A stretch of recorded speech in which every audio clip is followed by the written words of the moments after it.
I mirrored this one. I want to add to this. I like the view. I kind of think the same way about it. I don't care about the party affiliations, but I mean, technically, we shouldn't have any party affiliations because that is a division, which creates a division, which creates a problem in any country when you have two sides ripping apart the nation. Basically, both of the parties are the ills of our nation, and everything that has been happening in our country is the very problem that is came from and stemmed from and manifested from both of those parties.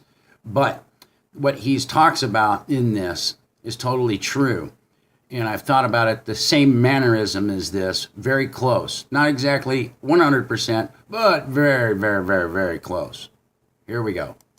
As the title of this video suggests, there is a man running for president in 2020 as a Democrat who is an unabashed white nationalist. At least he is, according to the hit piece that they wrote about me a few weeks ago.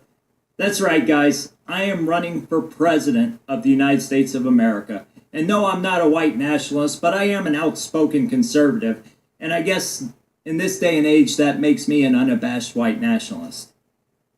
So, you're probably thinking, Kevin, you're joking, right? Well, maybe a little bit, but I did fill out the form. And I think once you hear me out, you will realize that I am the best man for the job. And I'm sure you guys are wondering why, as an outspoken conservative, I would run as a Democrat.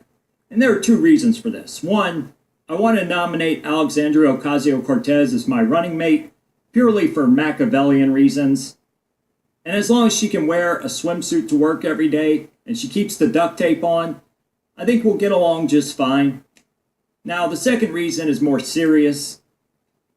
I looked over both party platforms, and I do think that my own platform much more aligns with the Democratic Party's. I'm going to go over those platforms right now.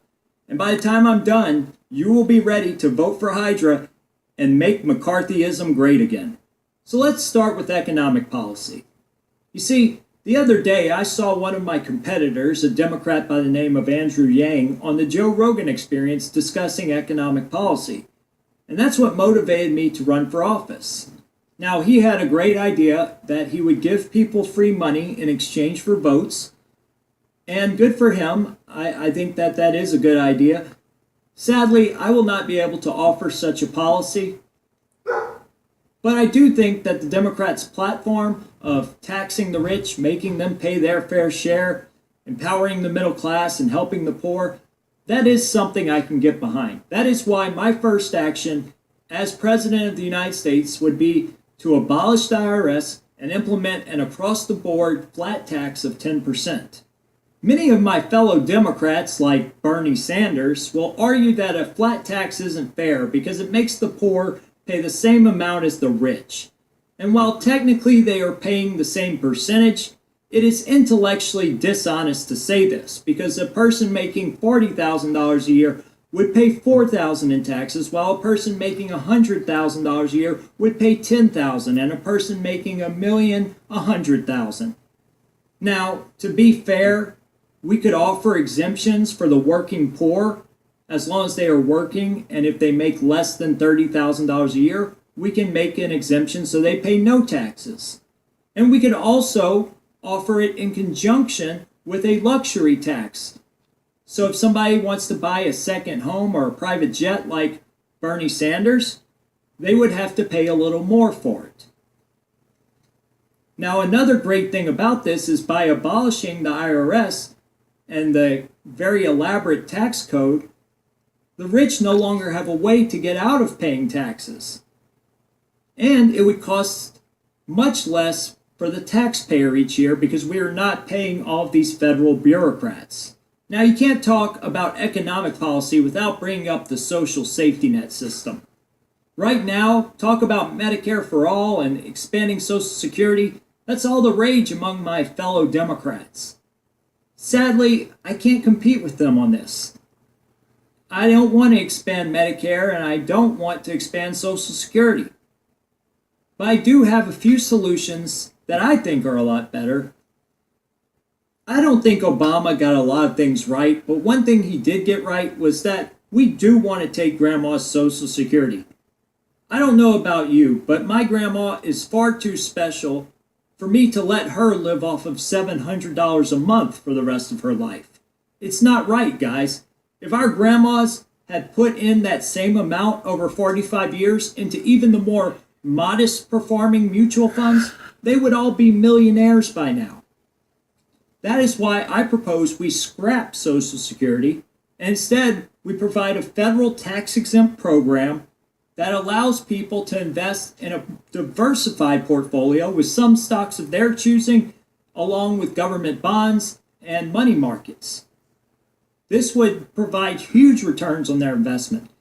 And the federal government, who is already plundering our Social Security year after year, would not be able to touch this money. It would be your money, and you could cash out before the age of 65 with certain provisions. Now, as far as universal health care goes, this is a very popular topic right now in our Democratic Party, and many of my fellow Democrats are making this their premier campaign issue. I don't disagree with them. We can have socialized medicine here in this country. Now, maybe it's because I was a Republican a week ago, but as a former traditional Republican, I used to believe that all politics are local and that local governments, municipalities, state governments, they can do these things on a more efficient level and they can make decisions on the type of safety nets that best benefit their communities. And I know my Republican opponents will say, look, California tried to pass universal health care, and despite having one of the highest GDPs in the world, and despite having more billionaires and higher taxes, they were not able to pass universal health care in their state. So why would a federal government with $20 trillion in debt that is much more wasteful be able to pass universal health care? And my answer to them is they wouldn't. And that is why I would also propose having thrift savings plans for health care and also allowing young people to buy only catastrophic care coverage and pay out of pocket for normal doctor visits. I should add that you can't talk about the cost of medical care in America without talking about the high cost of prescription drugs. Countries like Mexico and Canada allow for the negotiation of drug prices, and that is something as president I would allow Americans to do once again. Now, I should not talk about prescription drugs without mentioning the opiate epidemic here in America. I myself am a former Oxycontin addict. I was addicted to it after I got out of the military, and I stayed addicted to these horrible drugs for several years. It was the lowest point in my life, and I know the toll that these drugs take on American families. So, my second action as president, right after I abolished the IRS, would be to order the Department of Justice to immediately investigate the Sackler family and throw their butts in jail. Now, of course, we'll give them due process and all that good stuff. But I can't talk about the opiate epidemic without talking about the war on drugs. And I agree with the Democrats. We need to end the war on drugs. It has cost us time, it has cost us money, and it has cost us thousands of lives. And all for nothing. What I would do instead is immediately replace punishment with rehabilitation for people caught with a certain amount of drugs, up to that would warrant distribution. I would also immediately move to build a permanent border defense so that illegal drugs don't continue to flow into this country unchecked. I would prosecute to the fullest people who are distributing illegal drugs. And I would move to punish with sanctions countries like Mexico that continue to profit off of our country's drug usage. The Democratic Party say that they trust in science and they are champions of human rights. And as someone who trusts in science and who is a champion of human rights, as president, I would immediately move to ban abortion in America. The science doesn't lie. These are living human beings. They respond to stimuli. They feel pain. They have no genetic differences from an adult human. And as a champion of human rights, it's only right that we stop this barbaric practice. As a Democrat who trusts in science, I also admit that climate change is real. I mean, the climate's always changing. So as president, I would make immediate moves that ensure that businesses stay here in America where they belong, especially manufacturing. That way they don't scurry off to China like a bunch of rats so they can pollute a whole lot more. I would also make sure that we differentiate between environmentalism and the global warming agenda. Right now, the global warming agenda is all about carbon swaps, paid to pollute scams that are endorsed by both big government and big corporations. When it comes to the environment, who are you going to trust? Some robot like Elizabeth Warren who's never been outdoors? Or a hunter and fisherman like me? While I got this out, let me go ahead and talk about these things. Guys, guns are not the problem. We have a mass shooting problem here in America. And as your president, I would immediately move to have HHS and the FDA do independent investigations into SSRI drugs and the overprescription of psychiatric drugs in general and their links to mass shootings. Now, we will punish gun crime, but I will reward law-abiding citizens by making it easier for them to get guns and to defend themselves by expanding stand-your-ground laws. An armed society is a polite society.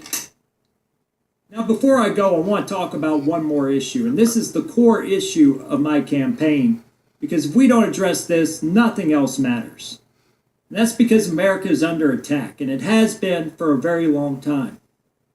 See, back in the 1950s, Senator Joseph McCarthy presented evidence to both Congress and the military that there was a plan to destroy America, brought forth by a cabal of internationalists, communists, socialists, and anarchists.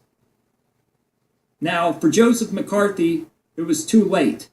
He warned that they would infiltrate the media, academia, and the federal government, and they already had. They used the media to discredit McCarthy. They made him look like a kook. But now, decades later, we are seeing the truth. We are seeing the fruits of their labors. The destruction of America, the attacks on our institutions, the discrediting of our media and our universities. And that's why my 2020 campaign slogan is Make McCarthyism Great Again. So on Election Day in 2020, write in Kevin Cormier at the polls, and we can start rounding up these animals like the rats they are and putting them in cages. And guys, you can support me on this channel by donating at www.paypal.me/HailHydra1. There it is in the description. Let's make McCarthyism great again.